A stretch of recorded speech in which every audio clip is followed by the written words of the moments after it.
Well, welcome to another episode of Behind the Agency. This week, I have with me Joe Conway, who is CEO of Treya, but also a former dev agency owner and leader. And I thought it'd be really interesting to kind of dig into both his story and then also what he's up to now. So, thanks for coming on the show. Yeah, happy to be here. Happy we got a chance to connect. Yeah, absolutely. Well, yeah, just for people who are tuning in, as context, Joe had a dev shop that he actually grew to, I want to say 24 million, and then sold it. Uh, it's still out there, still going strong. But since then, you've thought about, okay, I'm going to take essentially a pain point that I had while I was there, and I'm going to start building a new software around that pain point. What was like that moment where you felt like you had found that sort of new problem worth building uh, another company around? Yeah. When I first left my company, I didn't really have any plans to build anything. I was kind of on a find myself journey. You know what I mean? Like I've been grinding for so long and I was like, man, I need a break. You know what I mean? And so that's a story for a different time, but that was 2 years of just really fun stuff. And then when all this AI stuff started to come out, I was like, maybe I'll try this. I want to see what this is about. And so the way that I learn things is I just make myself a little small project that's manageable and just try and get through it. And I started building like a pricing calculator for software projects. Like we used to use like spreadsheet. I'm pretty sure everyone uses a spreadsheet to calculate how much you're going to charge a client for something. And I was like, man, this is awesome. This is so much fun. Like I love programming again because Claude was doing most of the work that I didn't want to do. And so I was like, well, what else could I build? And I remembered we had all these different systems at my company. We had Harvest and HubSpot and Bamboo HR, we had spreadsheets and QuickBooks and all these sorts of things. And the problems that we always had, like they always happened between the cracks of those platforms. When you're creating an invoice and moving hours from one system into an invoicing system, when you're generating a statement of work, when you're trying to forecast financials, is like this really laborious task that was really annoying, quite honestly. And it was so prone to mistake and you couldn't do it fast enough for it to even be useful. And so I was like, maybe I'll start building around this pricing spreadsheet and creating a little bit more of a all-in-one solution that kind of does all the things that a dev shop needs to do. And I started just reaching out to people on LinkedIn as I was making progress that were running dev shops. And I was like, is this cool? And they're like, yeah, this is cool. What if it did this? And I was like, oh yeah, that'd be cool too. You know what I mean? And Yeah. to me, that's the best barometer of like you're building something interesting if people have suggestions for it. Like, have you ever read the book The Mom Test before? Have I mentioned Oh this to yeah. you?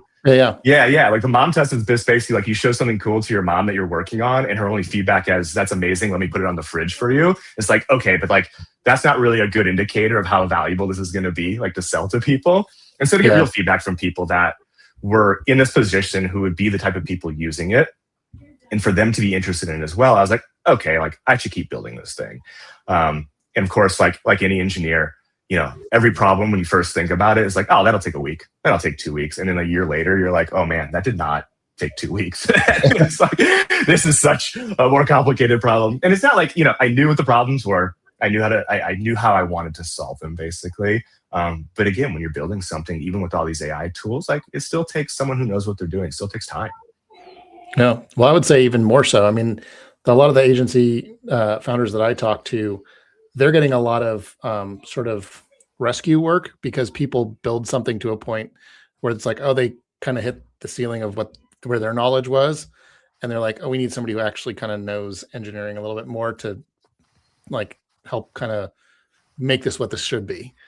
So Yeah. And I think the initial reaction from a lot of dev shops that I had talked to is like, oh crap, like are we in trouble? Like, is this going to take our jobs or are we going to have less work?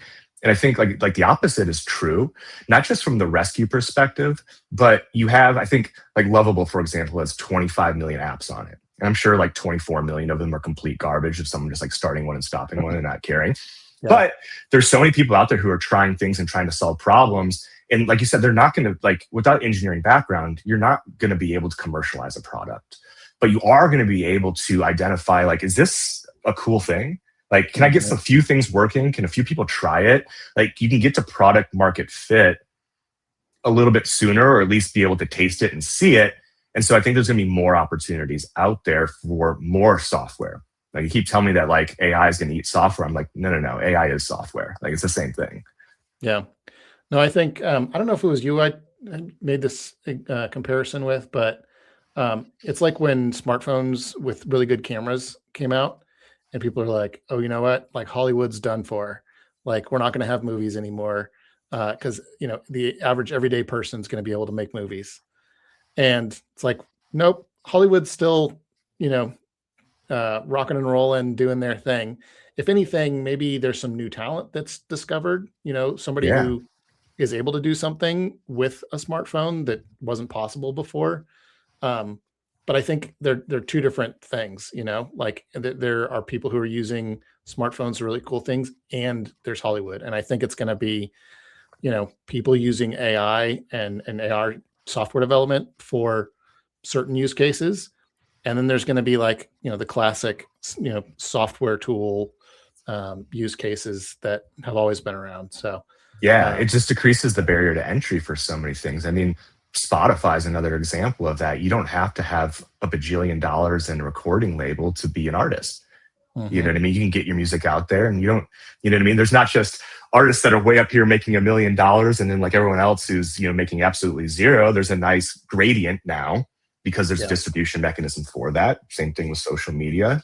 Like every celebrity, you can have little micro celebrities now. And so I think it's great, man. Like I know some people are still a little bit up in arms about it and there's all sorts of things, but I'm just like, this is awesome. It was also inevitable. Like all Yeah. this science fiction, like it's gonna come true. You know what I mean? Like we're Yeah. not dreaming, like we just see the path forward. Yeah. It's like there's somebody else I talked with on the show who said his theory is that we're basically just going to see a much more of the long tail of software. So before there's almost this barrier of like, if it costs a certain amount of money to build something, then like basically we'd have to be able to make more than that in order to even be worth developing it. Well, now that that cost has shrunk so much, like there's all these sort of micro tools that could be built out now by a lot more people that we're going to see a lot more like sort of super niche problems being solved with software because they don't need to build something big. They don't need to build a Salesforce or a HubSpot or something like that. They can Yeah, I build kind mean, of, I completely agree. That's exactly what I'm doing, where it's just like, the HubSpots and the Salesforces have so much venture capital and they need to like charge really high prices in order to justify that spend. And then you get like a generic platform that you have to customize and spend another 200 grand on doing that too. And like, no, like anyone can build something like that in a specific niche industry. And it's probably going to be better because it's most likely going to be built by someone who has that problem and is trying to solve it. And it's not a product team looking at that problem from the outside. yeah, I just think we're in for some amazing times. no, absolutely. Well, I could probably get on that rabbit trail and talk on that for way longer, but I want to kind of stay focused. Um, One of the things that we talked about is that, like, when did you realize you had to stop being kind of that developer, that best developer in the room, and actually be like the best business person in the room, like making that shift from um, the technical person to the business person? Yeah, it embarrassingly took me longer than it should have. You know what I mean? In the first couple of years of our business, it was always so up and down. I think a lot of dev shop owners feel that you get a big project and you're riding high and making a bunch of money, and then you go a couple months with a pretty lean project portfolio, and you're losing money, and so you kind of evens out in the wash, and you basically get on what I call the agency treadmill. Of you're just like you keep doing all this work, but you're staying in the same place. Mhm. And I just felt like it felt so out of control. It felt like I couldn't, it doesn't matter how good of work we were doing on these projects and how much code I was writing, there's a limit to that. You know what I mean? There's only so many hours in a year. There's only so much the market can bear in terms of an hourly rate. And so you're capped at a certain point. You can't go over that.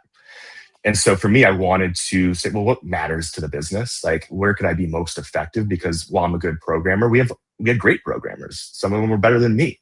I'm not providing any value here anymore. I can provide it elsewhere. And so I started focusing more on what does this business need, and I think for every dev shop, it is sales. You know what I mean? It's the hardest transition to make, by the way, like to go from technical to sales. They're like just two very different problems in a lot of ways. But I think the best technical people can be the best at sales, because a lot of selling in this business is really just being able to explain the future. You know what I mean? And I'm not talking like there's going to be spaceships and we're going to be in rockets and doing this kind of stuff. I'm saying like, hey, after 3 months, this is where we're going to be, and this is what you're going to be able to do. After 6 months, this is where we're going to be, and this is how we're going to get there. And I can explain all those details for you to give that confidence to a client, so they sign a deal and you can actually go and execute on that. And so I think, when I first started making that shift, it was kind of, humbling in a lot of ways. And there's a lot of analysis paralysis, because when you kind of look up from your computer screen and look around, there's just so many things to do and you don't know what to focus on. But eventually over time, I got more comfortable with that. And I turned running the business into an engineering problem. Like, how do you turn your sales pipeline into a number, a quantity, so that you can measure it and then you can fiddle with the levers to make it go up or down, Yeah. And that became useful to me, just thinking about it as an engineering problem. Yeah. Can you unpack like what ended up kind of being some of those solutions that you found? I mean, I know that other dev agencies out there would probably love to hear kind of how you thought about um, these sales problems as engineering problems.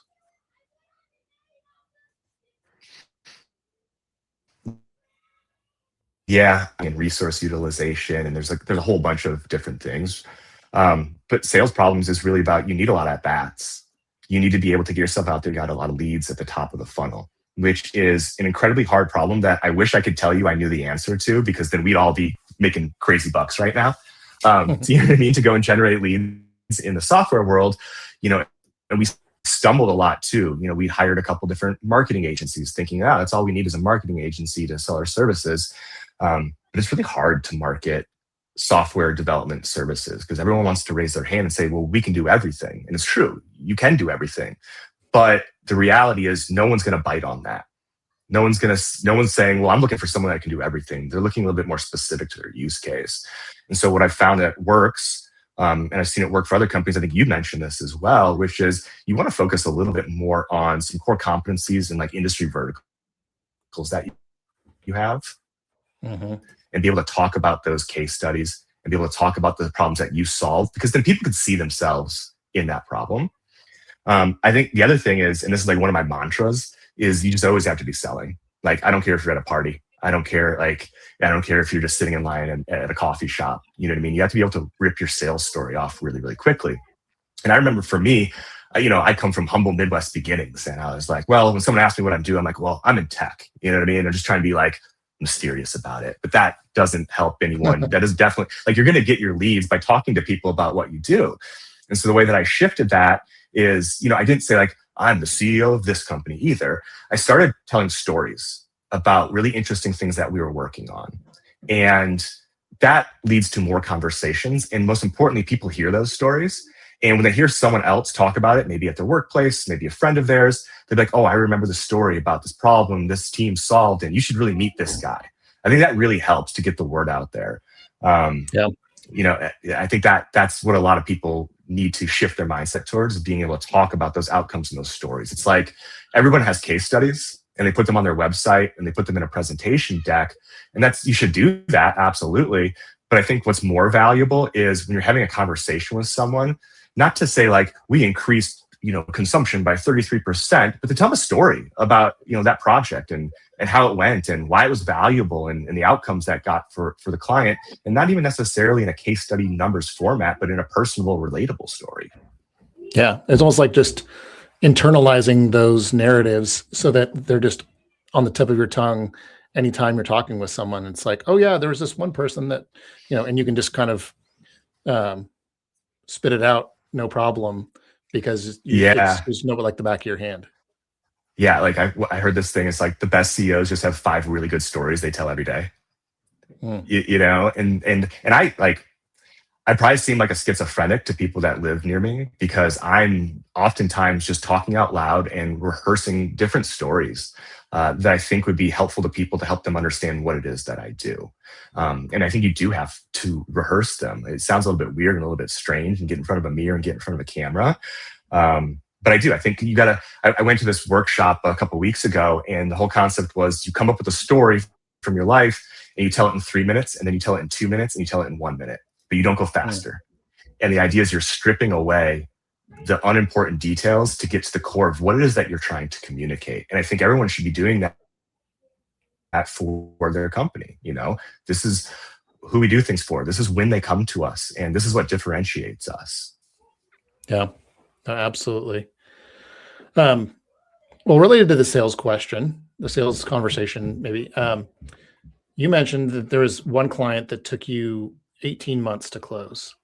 Can you talk a little bit about that? Like, was that pre, you know, uh, developing these sales skills, or was that after? Like, can you talk about that story? Yeah, it actually really leveled up our sales skills. I think this was one of those things where you just have to do it to learn from it. And we had reached out, we had a sales rep call into a big company and get a meeting with one of their executives. And they basically told us, we don't need you. We have IBM. We're building this platform. Thanks. And so, we would try and just keep in touch with them. We'd send them an email. This is what we're up to. How are you doing? Sometimes they respond. Sometimes they wouldn't. And after 9 months of that or so, they reached back out, someone on their team, and said, we want to build a mobile app on that platform that we were talking about. Could you give us a quote? So I started digging into what their platform was about, how it worked, got documentation. Getting all that takes a month in and of itself. Yeah.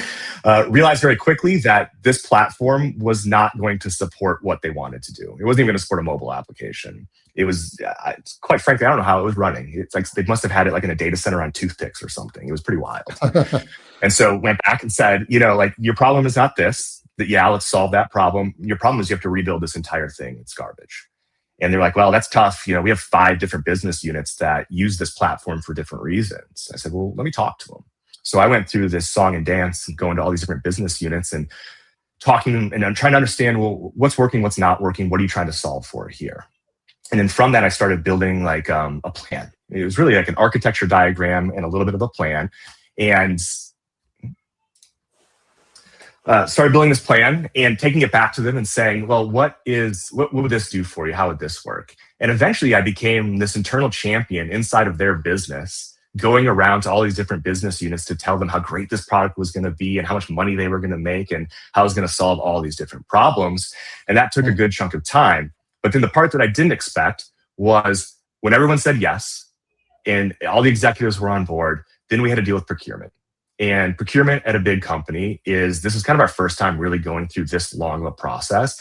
And that took a couple months in and of itself, going back and forth and negotiating rates. And they wanted all sorts of stuff I had never even heard of before. And it really leveled us up in terms of what we were putting into our statements of work and our proposals about the type of information that gets people to understand what does the future look like. That confused buyers don't buy things. You really have to explain this to them. And they need to know when every invoice is hitting and when it's going to hit and how much it's going to be for, because they're doing cash flow projections. They're loading it into some accounting system that they have. And so that was a good lesson there. But the other really big lesson I took from that was how much the advice given away for free matters in closing a deal. We used to come at it from the approach of let's sell discovery. I think I've seen this before. They pay us $15,000, $30,000 and we'll do a discovery. And really what it is, it's kind of requirements gathering and it's putting together the plan and all of this. But we didn't get a lot of success with that. A lot of people were hesitant to spend this money when they had a limited budget on just telling you how much it costs to build the thing that they want to build in the first place. And so it kind of nixed this concept of discovery for me as a useful sales tactic, which we weren't getting good leverage out of anyway. It's just you know what, we're going to invest the time in doing so much of this architecture and strategy work up front. And the benefit to that is by the time we got to the numbers in this particular deal, they weren't saying no to anything. I was throwing out crazy numbers. This was like our 2x our biggest deal at this point. It was a huge deal. I remember the day I signed it. I was on vacation. I was literally sitting in a beach house on a phone with 26 people from procurement, just yes, yes, yes, yes in the background. And so, it built so much trust throughout that process to give away that advice for free. I think some people are hesitant to give away their advice for free. Because they're hesitant to give away that advice for free because they think that's the value. Ideas are not really worth anything. It's the execution that matters. And I even see that on the flip side where clients come in and they're like, you got to sign an NDA before we tell us this idea. And then you sign the NDA and you're just like, okay, do you mean like these 9 other products that already exist? It's like, you're like, the idea doesn't matter, like this Yeah. is the execution. It's how you do it. It's how you sell it. Yeah, absolutely. Well, one thing that's interesting, this is a question in my mind, um, related to that is nowadays with execution becoming more commoditized with AI, you know, is the idea getting more valuable again, or are they both kind of, is it, how is that give and take, or that push and pull, is that being affected by AI? That's a good I don't know the question. answer to I that. think, yeah. And I think you kind of mentioned this sense of like more ideas are getting out there. Like we were talking about that a little bit earlier, that more ideas are making it and there's a lower cost to entry to get some of these ideas out there. So I don't think ideas became more valuable. I think more ideas become doable in that sense because you can just get a little bit work done faster. That being said, I use Claude Code every day and I would estimate I get, on some days I get a 30% boost in productivity.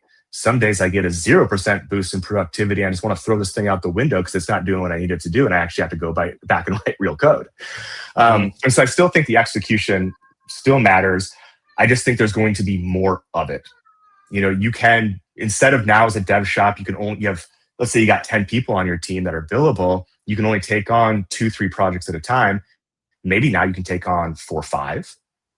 And you can still charge the same amount. Like I'm not saying price, no one's going down on their pricing.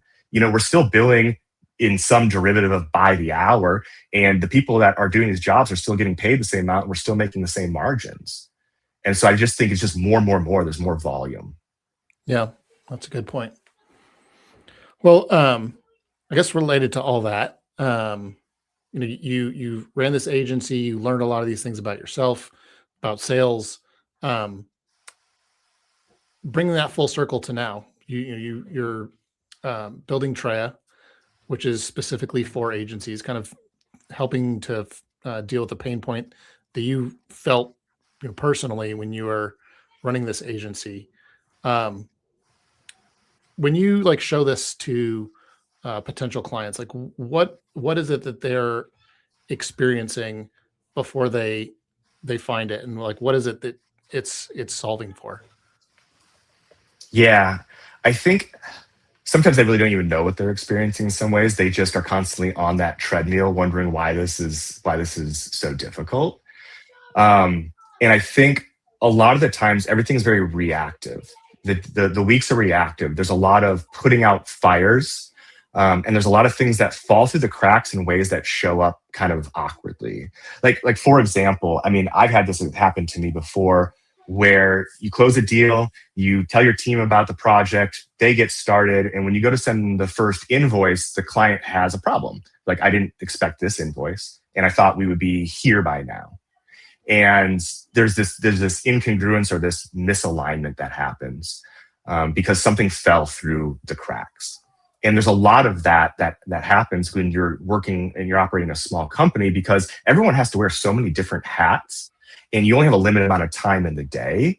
And so you can't smooth over those cracks. If you're a 200-person company, you have a whole team that's writing statement of work for you and managing your financial forecasting, and things don't really fall through the cracks as the person there. But things they're always going to fall through the cracks when you're a smaller company.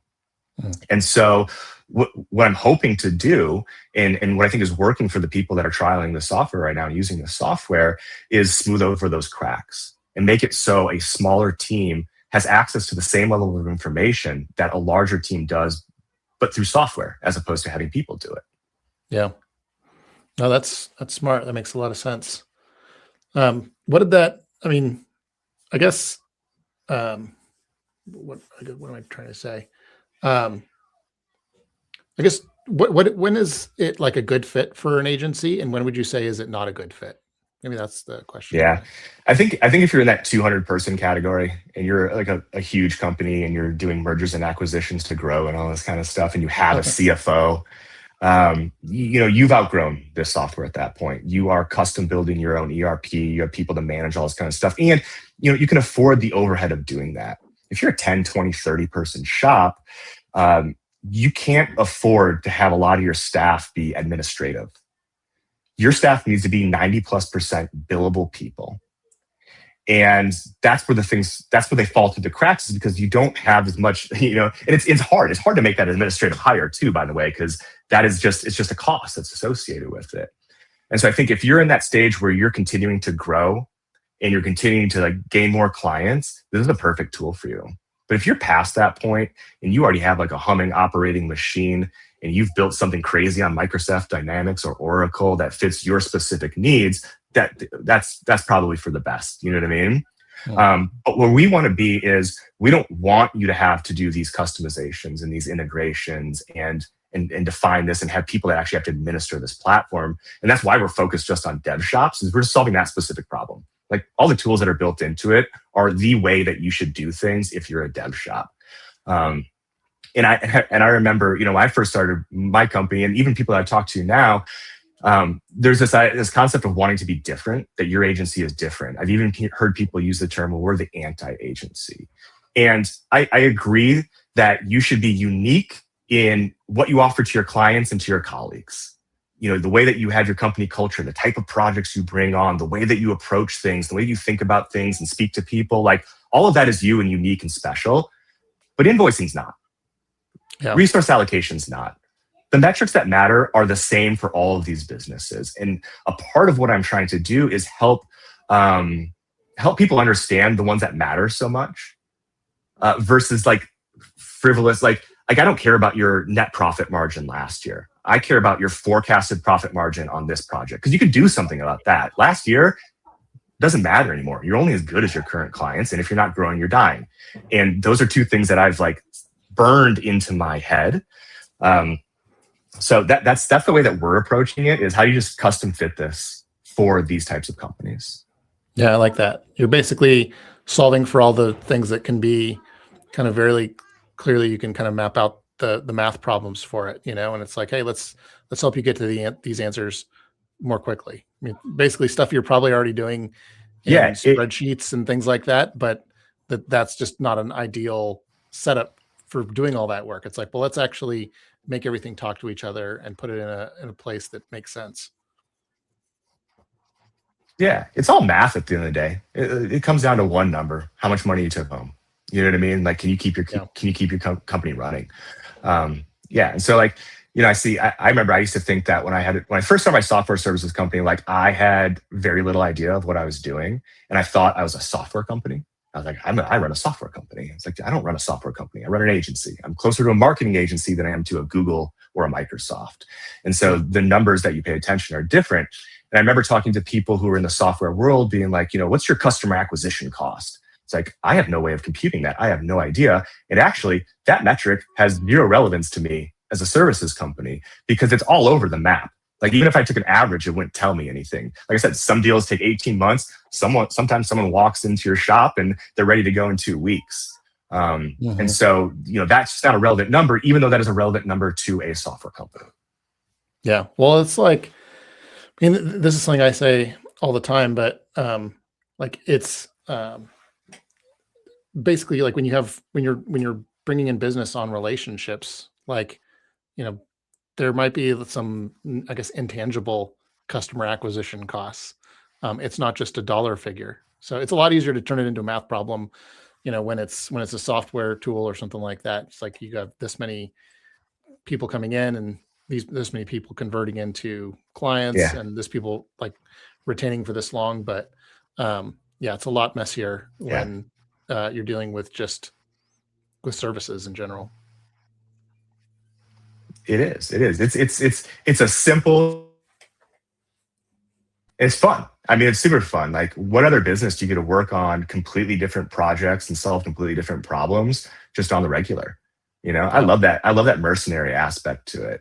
And I also love that, like, I think personally, it is the path to wealth for many people who didn't grow up with money. Like, that's how I view it. That's why I love it, because any other type of company, you need capital to start it. If I'm building a software product, for example, like I am right now, like, that requires some capital. Like, I'm not making a lot of money right now. I have to spend money in order to get to that point. But a services company, you can just one day turn the light on and get a project and you're profitable. And like that's what I did. Like within the first week of starting my company, we closed a deal and we were automatically profitable. And we really never let go of it after that. And I think for so many people out there who are really good at some skill that they have, like software engineering, the greatest thing you could do for yourself, at least try this. At least try starting a company and see how that works for you. You might surprise yourself.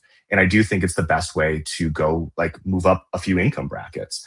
That's honestly, like, I'm not ashamed to say it. Like that's why I started my company. I started my company because I was like, I want to have money. I see other people have these things and we're sitting here struggling. Like, I want to do this. You know what I mean? I want to live that life. Now, it burnt me out so much that I needed 2 years off and I had to jump out of an airplane and learn how to do MMA fighting to cure myself. But you know what? It was worth it. It was worth it. Yeah. Well, I guess, you've worked to build this software tool. It helps you kind of see a lot of the numbers of your business, so you can better manage it. If you were to surface like one number that to like other agency owners out there that maybe they're probably not tracking now, but they should, what metric would that be? Or what number would that be and why? Yeah. I throw out a couple numbers actually. I think if I had to give you just one, I think the number we used to track that was really important for us was the amount of money we had in the bank account, the amount of accounts receivable that we had, and the amount of booked business. This is a really good high level number to understand your financial health as a company. And you compare it to your burn rate, which is how much you're spending per month. You can figure out, how many days do we have left until we need another sale. That's a really important one. And for me, the only metrics that matter are forward metrics. Like, yeah, my accountant cares about some backward metrics, and like so does the IRS. But for me, forward metrics matter because, like I said before, you're only as good as what you currently are doing in the services business. It's a cash flow business. And so like every metric I think about is forward, and that's a good forward financial health one. It's not everything you need to know. Like it's not going to tell you exactly which day money's going to hit. And if you can make payroll, you got to figure that one out too. But it's directionally the most impactful thing that you can be thinking about. The other key one, which is sort of a derivative of this, and it gives you some of that insight into what's coming, is resource utilization. So if I have 10 people, 8 of them are working on a project, 2 of them are sitting on the bench, I'm sitting at 80% resource utilization. I should know what that is weekly going forward for as long as I can see. Because that, at the end of the day, if that drops to a certain amount, you start losing money, right? You have your team who's billing and they cost money, and then you have the rest of your company, which is the overhead, like your office and all the other things. And so that team needs to be at a certain resource utilization rate in order to capture the cost of all the things in your company. And you should know what that number is. You should know that at 67% resource utilization, that's our break-even point. And then manage that to that number. And again, the reason I care about forward-looking numbers is you have something that you can do about it. You can't do anything about a backwards number. Just like you can't resell an hour. You know what I mean? If you go a week by and someone on your team isn't working, it's not like I can take that hour off the shelf, it's in inventory, and go use that. No, that hour's gone forever, man. And so the future is the only thing that matters in this business. Going backwards is just, I don't care. I'd also look at, again, forecasted, so future project and personnel margins. So like I said, like if someone's billing $300,000 a year and they're making $150 a year all in compensation, then that's a 50% gross margin. That's a good number. 50 to 60% in this business is a good number. And you want to be tracking that looking forward and looking backward to make sure that you have the right size team. And then you also want to do that on a per project basis to make sure that particular projects are running well, that specific clients are still meeting your needs.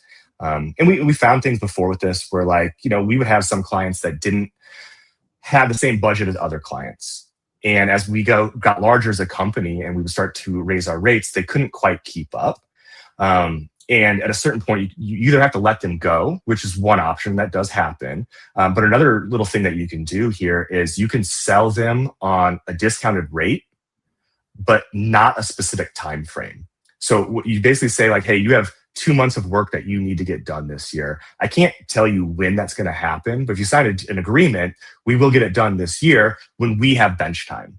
And so you can use that to smooth over gaps that you have in your sales, and kind of have that sitting there as a buffer for you. And that works really, really well for some of those clients that aren't able to grow at the same speed that you're growing. Yeah, I like that. Um, That's clever. yeah, Well, this has been super fun. I really appreciate you coming on the show. For folks who, who are fellow dev shops and would love to kind of learn more about your journey, or who are interested in kind of demoing your tool, what's the best way for people to get a hold of you and kind of take next steps? yeah, I would say check out heytreya.com, which HEYTREYA.com. And then also follow me on LinkedIn or connect with me on LinkedIn. I actually love chatting with dev shop owners. I think it's super interesting. I love to hear the projects that they're working on and the different challenges that they're facing. The conversations are always great because, you're just kindred spirits at that point. Yeah, so check me out on LinkedIn. I think that's probably the best place for us to get in touch. Awesome. Well, thanks again for coming on the show. This has been a blast. And yeah, I'm really excited for people to hear this. I think you bring Yeah, a lot of just really cool experience to the table that I think a lot of other dev shops are going to benefit from. yeah, I appreciate that. And I appreciate you being such a great interviewer. Oh, well, thanks so much. I appreciate it. Yeah.